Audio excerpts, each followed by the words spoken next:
Citizen justice of piece ఒక organisation. ఈ organisation వాళ్ళు ఏం చేస్తున్నారంటే నా అగ్నిష్గా సుప్రీంకోర్టులో ఒక పిటిషన్ ఇస్తున్నారు. ఆ పిటిషన్లో వీళ్ళు ఏం రాస్తున్నారంటే నేను హేట్ స్పీచ్ ఇస్తాను, నా ఎటీ ధార్మిక కార్యక్రమంకి ధర్మసభలకి పర్మిషన్ ఇవ్వకూడదు, ఒకవేళ ఇస్తే అక్కడ టోటల్గా సీసీ కెమెరాలు రికార్డింగ్ అన్నీ చేసి కోర్టులో సబ్మిట్ చేయాలని ఆ విధంగా ఒక పిటిషన్ వీళ్ళు ఇచ్చినారు. చాలా రోజుల నుంచి వీళ్ళు కుట్ర చేస్తున్నారు నా పైన, నాలాంటి చాలా వరకు హిందూ నేతలపైన వీళ్ళు కుట్ర చేస్తున్నారు. ఎక్కడెక్కడ హిందూ ధర్మ సభలు జరిగితే అక్కడ ఎవరెవరు వస్తున్నారు చీఫ్ గెస్టులు వాళ్ళ పేరు పెట్టుకొని ఐడెంటిఫై చేసి వాళ్ళపైన వీళ్ళు పిటిషన్లు ఇస్తున్నారు.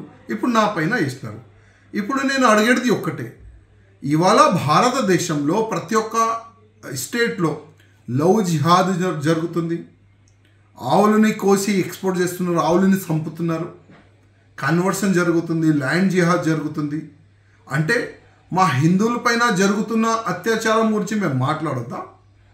ఇదే ఆర్గనైజేషన్కి నేను ఇవాళ అడుగుతున్నా, మీకు అంత ప్రేమ ఉంటే, అంత పీస్ కావాలంటే అక్బరుద్దీన్ ఓవైసీ పైన ఎప్పుడైనా మీరు పిటిషన్ వేసినారా?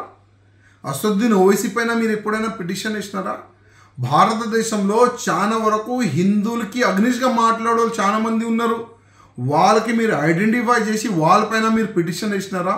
లేదు. కానీ హిందూ నేతలకి టార్గెట్ చేసి ఈ విధంగా సుప్రీంకోర్టులో వీళ్ళు పిటిషన్ ఇస్తున్నారు.